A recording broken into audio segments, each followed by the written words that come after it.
ආයුබෝවන් සාධන ජ්‍යොතිෂ YouTube නාලිකාව ඔබ වෙත රැගෙන එනවා. ඒ වගේම මේ නාලිකාව subscribe කර නැත්නම් subscribe button එක ඔබලා like එකක් දාලා share කරන්න. අද මගේ මාතෘකාව වන්නේ මේ කේන්ද්‍ර සටහන ගැන. කේන්ද්‍ර සටහනේ පළමුවෙනි ස්ථානය ගැන කතා කරන්නයි මම බලාපොරොත්තු වෙන්නේ. මේ පළවෙනි ස්ථානයෙන් හඳුන්වන්නේ මොනවාද?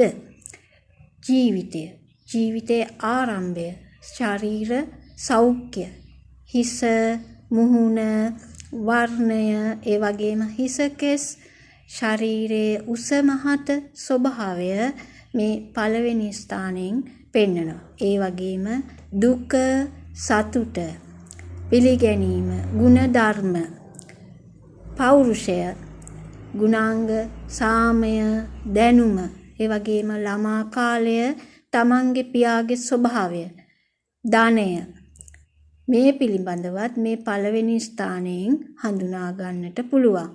විශේෂයෙන්ම ධනය, රත්රන් වගේ දේවල්ද මේ ස්ථානයෙන් පෙන්වනවා. මෙහි අසුභ ප්‍රතිඵල හැටියට අපකීර්තිය, ඒ වගේම අහංකාරකම, උඩඟුකම, gedara dora අහිමි වීම, තමන්ගේ අම්මා තාත්තා නැතිවීම, ඒ වගේම නොයෙකුත් කලකෝලාහල වලට පත්වීම, දෝෂාරෝපණ ඇසීම, ආඩම්බරකාරී ජීවිත ගත කිරීම, අන් අයට ගෞරව නොකිරීම, සමාජයේ බොහෝ විට දුර්ගුණ සහිත පුද්ගලයන් බවට පත් වෙන්නටත් මේ පළවෙනි ස්ථානය විශේෂයෙන්ම හඳුන්වන්න පුළුවන්.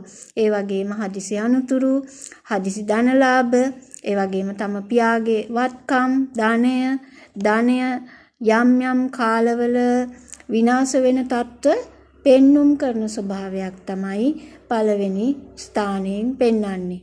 ඉතින් මේක හොඳින් බලලා තේරුම් ගන්න ඕන. එතකොට ඒකට කළ හැකි පිළියම් අපිම විසින් හදාගත යුතුයි. අපිට කළ හැක්කේ ධර්මානුකූලව ජීවත් වීම. තමන්ගේ කේන්ද්‍රයේ පළවෙනි ස්ථානය ඒ රාෂ්ටකයක් හෝ නරක ග්‍රහයින්ගේ සුබ දිෂ්ටි වලට පිහිටලා තියෙනවා නම් ඒ ගැන අවධානය යොමු කර නිතර ආගම ධර්මයට යොමු කිරීම, පින් අතේ වැඩ කටයුතු වල යෙදීම, උදේ සවස මෛත්‍රී භාවනාව කිරීම තුලින් බොහෝ සාර්ථක ප්‍රතිඵල ගන්නට පුළුවන්. සැමට තෙරුවන් සරණයි.